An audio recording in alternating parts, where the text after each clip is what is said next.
Mic check. Testing. Testing. 1, 2, 3.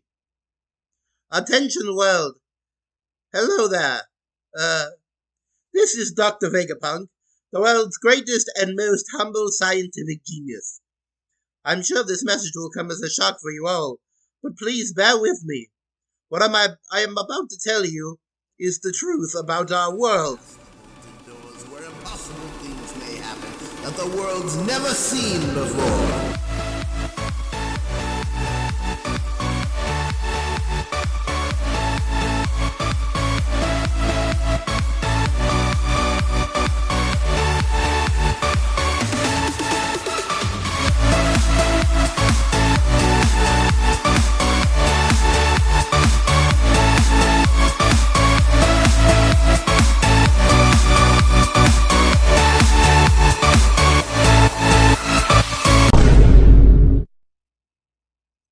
People of the world, even though we don't need to strictly adhere to that time, but if they only had 7 minutes, let's start. I doubt someone who wanted to interfere could make it in time. T-minus 30 seconds, Stella. I'm getting nervous. We'll be broadcasting to the entire world. Indeed, this footage will eventually reach the entire world. I take pride in that connection, but sharing this is also a great burden. Can you hear me? Testing, testing. This is Vegapunk. Attention world. Hello out there. Stella, we already had an introduction when we did the signal jacking part. I know that. Fine then, we'll get started. Without further ado, I believe that I will soon be executed for my transgressions, so this message will be programmed to broadcast the second my heart stops beating. Even so, I want to make one thing clear, and I pray you understand this. Please do not assume that the ones who strike me down are evil, regardless of who they seem to be. I do not intend to discuss right and wrong here.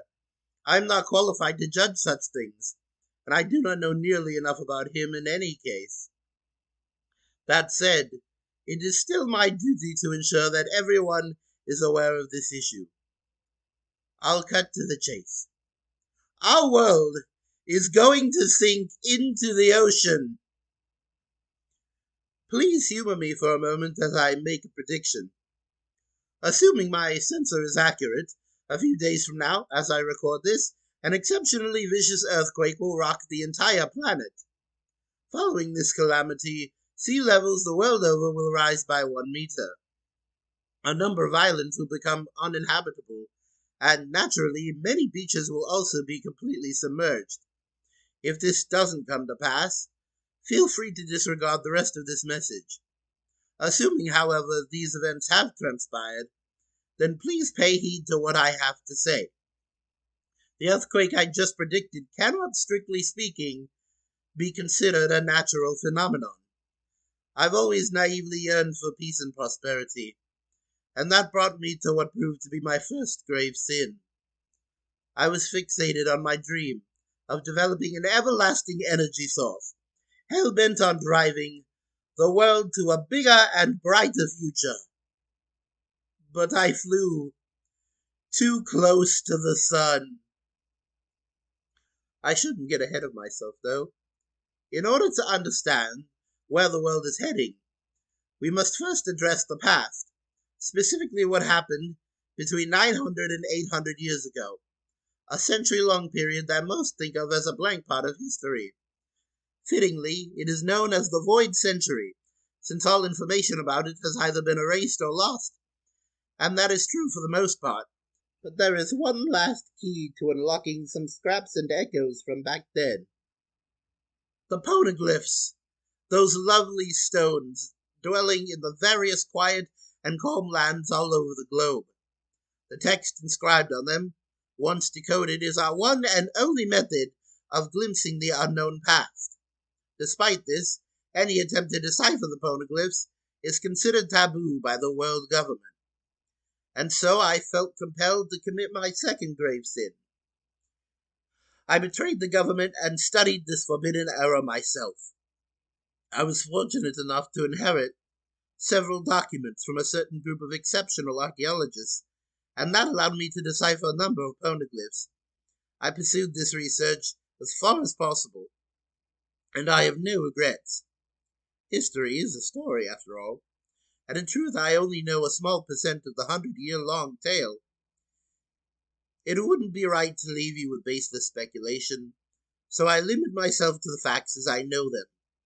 The star of this story was born 900 years ago in a bountiful and advanced kingdom, and just like the legendary sun god Nika from the fables of Elbaf, he too fought with a stretchy and elastic body. They called him Joy Boy. He was the first man to take to the seas, the first one to be called a pirate. Now, you may be wondering how he came to be known as a pirate. Do bear in mind, I only have access to a handful of poneglyphs, but their combined narrative clearly chronicles an unbelievable history about a great war in the distant past. During that period, Joy Boy faced an enemy, the organization now known as the World Government. Back then, they were merely the Allied Powers, a temporary coalition consisting of 20 separate kingdoms. It can be assumed that an alliance was the only feasible way to oppose the formidable faction to which Joy Boy belonged. I'm afraid that the cause of this conflict still eludes me, so I do not presume to judge the morality of the combatants. I can, however, say that this war was a clash of two opposing ideologies. I mentioned earlier that Joy Boy was born into a fantastical civilization, one so advanced that it is hard to believe it existed over 900 years ago. The weapons that existed during this century-long struggle are far beyond our modern science. Such technology is baffling, even to a genius such as myself. And therein lies our problem. The Void Century ended with Joy Boy's defeat, but the aftermath had grander consequences. The wake of that ancient conflict scarred the world, and those scars never healed. We all know travel between islands can be excruciatingly difficult. The seas one must traverse are so vast and powerless, most people are content to live and die at their place of birth, never experiencing any culture other than their own. That is common knowledge to us now. But it wasn't like that 1,000 years ago. A cataclysmic ecological disaster occurred during the Void Century, and the ancient world was swallowed by the ocean. We are now living atop of the remnants, continental fragments of the land masses that once were. The world of a millennia ago sleeps, unseen, at the bottom of the ocean. I know it is hard to believe on my word alone, but there really were multiple vast continents back then. This change in the world helps explain how a century of history could be censored, a feat that seems nigh impossible, but it makes sense when you consider the undeniable conclusion all the data points to. Within a mere century, the average sea level rose by a staggering 200 meters. That begs the question, how and why did such a flood occur? Naturally, your first inclination might be to assume it was some kind of natural disaster. However, I can say for certain that it was no such thing. It was a man-made calamity. If this catastrophe was brought about by natural means, there would be records denoting early warning signs several centuries earlier. It was a severe world-altering event, after all. But all my research into meteorology, geology, ecology, and atmospheric science confirm that there is not such a natural buildup. It is impossible for such a drastic change to happen spontaneously within the span of a mere 100 years, meaning the cause lies elsewhere. My suspicions were confirmed a few days ago when I analyzed the world's current sea levels. This will be hard to accept, but that disaster 800 years ago was caused by ancient weapons technology, capable of sinking the world. And that very same firepower evidently still exists, just waiting to be used again. In other words, that great war which ravaged the world during the Void Century is still ongoing. In all sincerity, I want to apologize from the bottom of my heart, as there is something else I must confess. My goal was always to create an energy source to fuel society's development, and while it remains unfinished, my research has culminated in a mother flame. Its power has many practical uses. I am certain that one day this undying energy can be harnessed to ensure that the entire world lives in abundance. This breakthrough is marred, however, as a small fragment of the flame was stolen. I take full responsibility for this unfortunate event. 2 weeks after the flame fragment was stolen, we observed an intense glow emanating from above the kingdom of Leloucha. I later got the news that the entire nation had mysteriously vanished without a trace. Before long, my equipment registered the worldwide earthquakes. I mentioned earlier, this might be my pride as a scientist talking, but I was certain of one fact. Only the mother flame could supply the immense energy needed to cause this tragedy. My very own invention was used to power an ancient weapon. The motives and the origin of the perpetrators are a mystery to me. But in the end, it all boils down to one hard truth.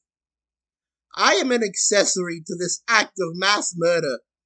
I cannot express how remorseful I am for my part in this. I am truly sorry. But this proves my theory is plausible.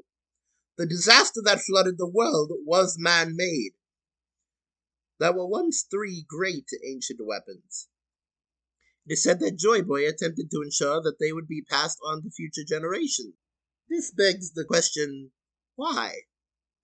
Hasn't the world sunk enough? Such ambiguity makes it hard to brand one side just and the other evil. But the day of answers is coming. Consider this a warning. When that time comes, everyone will fear the notion of a sunken world. The Void Century is still an enigma, but there are those who know what happened in its entirety. I am referring to the former members of the Pirate King's crew. I'm sure they knew our entire lost history. So why? Why would they just fade away without telling us all? Why didn't they act? I realize I have been quite vague on this point. However, I can't add anything further other than pure speculation. I have one last message I wish to impart. It is for those of you who are scattered all across the world. Those of you who carry the letter D in your name. Among you there is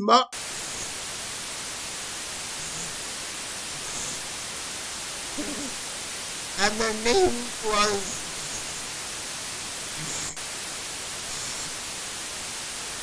of the sorts. That's why that ceaselessly inherited aspect.